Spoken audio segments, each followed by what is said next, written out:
Hello everyone, আসসালামু আলাইকুম। This is my new another video. তো আমার আজকের রেসিপিটি হচ্ছে মেয়োনিজ তৈরি রেসিপি। আপনারা সবাই দেখতেই পাচ্ছেন এখানে দুইটা ডিম আমি আগে থেকে সিদ্ধ করে রেখেছি। এবার দুইটা ডিমকে আমি খোসা ছাড়িয়ে নিয়েছি, দেখতেই পাচ্ছেন আপনারা। তো এবার এগুলোকে আমি ব্লেন্ড করে নেব। তো ব্লেন্ডারের ভিতর দিয়ে রেখেছি দুইটা ডিম। তো এবার আমি কিছুটা পরিমাণ রসুন কুচি দিয়ে দিছি। তো এবার আমি দুই টেবিল চামচ গুঁড়া দুধ দিয়ে দেব, দেখতেই পাচ্ছেন আপনারা। 1 টেবিল চামচ চিনি দিয়ে দিছি, হালকা একটু পরিমাণ নুন দিয়ে দিছি।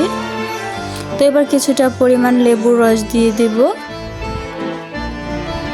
দেখতেই পাচ্ছেন লেবুর রস দিয়ে দিছি। এবার হালকা একটু পানি দিয়ে দেব।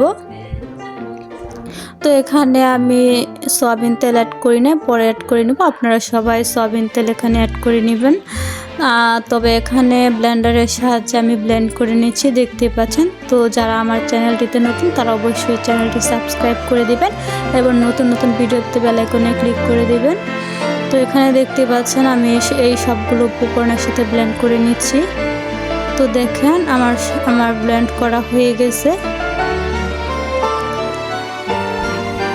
তো দেখতেই পাচ্ছেন মাশাআল্লাহ মেয়োনিজটা খুব সুন্দর হয়েছে। এটা আপনারা রুটি দিয়ে কিংবা ভাজা পুরি দিয়ে খেতে পারবেন।